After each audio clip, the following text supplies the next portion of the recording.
don't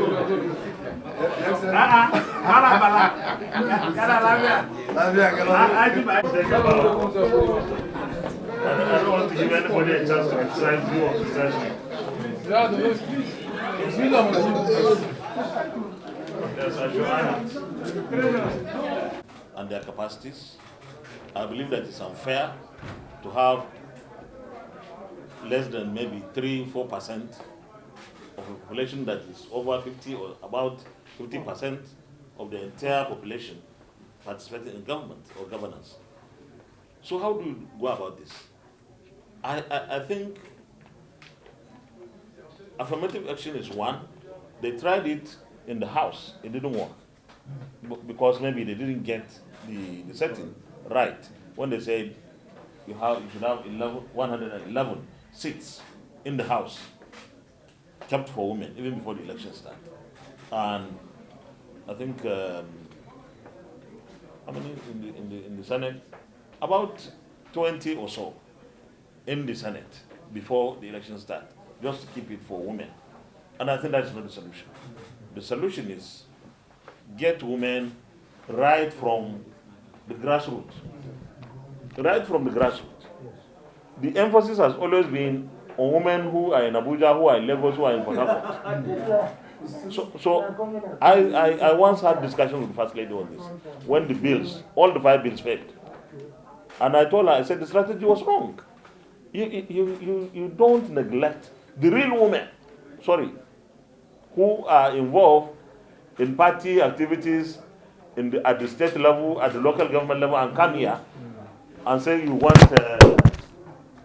Senate seats free, you want House of Reps free. Give as much as you can.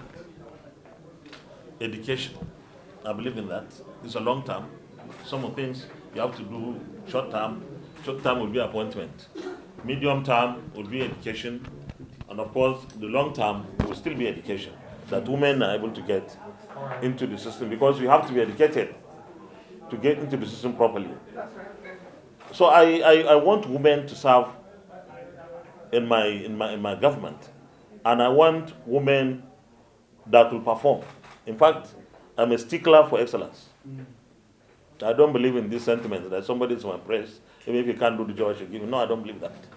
Because at the end of the day, if he or she doesn't do the job, everybody suffers. Yes. But if you get someone from somewhere and does the job correctly, everybody enjoys it, including that person, and everybody is safe. So I don't want that kind of sentiment. But I think women in some areas are also not helping themselves. If you watch what happened in the PDP at the PDP convention, the lady that ran got, I think, 1 or 0. There was one lady who ran for them. She got 1. But many women voted. Why didn't they vote for her? So you see the orientation. Women themselves need to talk among themselves much more. Because how can you explain this? You are asking me to help you, but you don't want to help yourself.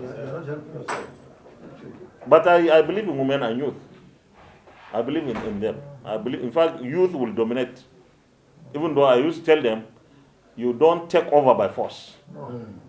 If you are going to learn how to drive, you're not going to get to the steering just the first day. Sit and watch how the driver does. This is what I do about the lever. This is what I do on the brake.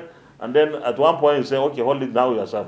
Yes. So I believe that there should be graduation in the process of coming into governance and so on. But I believe in women, and I have 3 daughters.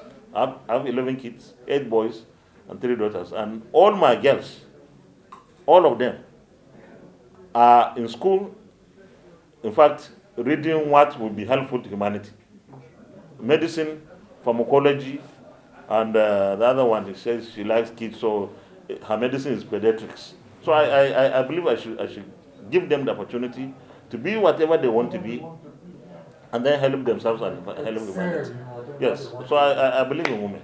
But I think the strategy has not been right. I thank you very, very much for this beautiful interaction. Very exhaustive, very instructive, very informative. And on behalf of the entire team, I want to wish you the very best of luck. Because Thank you very much. We are missing you, sir. missing where? In the assembly? No, not in the assembly. We need to be hearing from him. And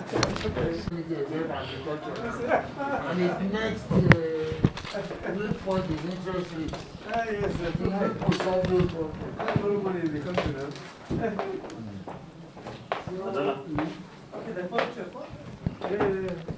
We take, usually take, Yeah, it's a pleasure. I would have asked for that.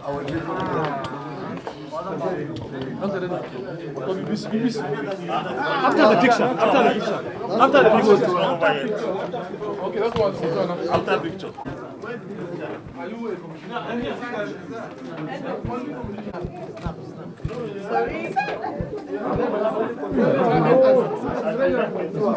It is there now.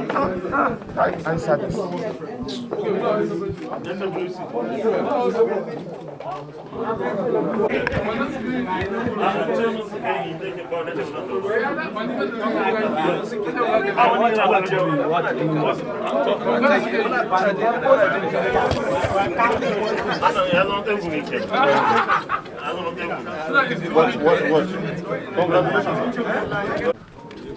Well, sorry. Well, thank you very much for your interest in what the screening was. And I want to tell you that the screening was very successful. I was asked very fundamental questions about what our party stands for, and about what our party stands for, about what I believe I can bring to the presidency of Nigeria. And of course, our party stands for progress. Our party stands for national stability. And what we have done in the last 7 years as an administration, we have recorded so much successes across the country, but we also have some challenges that we have to deal with. And as someone who is aspiring to be the candidate for APC, and of course, by the grace of God, the President of Nigeria 2023, I have gone through the mills. I've worked before I came to the National Assembly in 1999. In 1999, I came to the National Assembly, and I'm still in the National Assembly, having served 8 years in the House of Representatives and chaired the two very important strategic and critical committees of agriculture and education in the House, and served as Chairman Public Accounts Committee for 8 years in the Senate, served as Chairman of Defense Committee in the Senate, served as Senate Leader in the Senate, and serving as the presiding officer, the President of the Senate today. I've worked very closely with Mr. President Muhammadu Buhari in my capacity as Senate Leader, in my capacity as President of the Senate. I know the issues of development. I know where we have recorded so much successes. I know where we need to rework, retool, and rekit our systems and strategies and operations. And by the grace of God, if I'm given the opportunity, Nigeria will experience improved education, improve security, improve economy, and I want to reform the educational sector because I want to see an educational sector that serves the sons and daughters of nobody, so that we are able to take away from the streets the 15 or so million children out of school, because I believe that this has links with not only education but security as well, and of course economy. So I want to see a situation where I come out as the elected as parent, become the candidate, and of course go ahead to beat the PDP and other political parties to win the presidency for APC and for Nigerians. One more question. If you eventually now, one by one. No, I want to take the woman's question, please. What will be your position if your party eventually goes the way of a consensus? You see, we are sons and daughters of the same father, the same mother, those of us in APC. All of us who took the forms to run for the highest office, the presidency, believe in the ideals and ideology and philosophy of our party. And therefore, we are one and the same thing. So I will support anybody who the party and the president think can do better for us. I have no problem with that, but I want to also believe that at the end of the day, that day will be mine.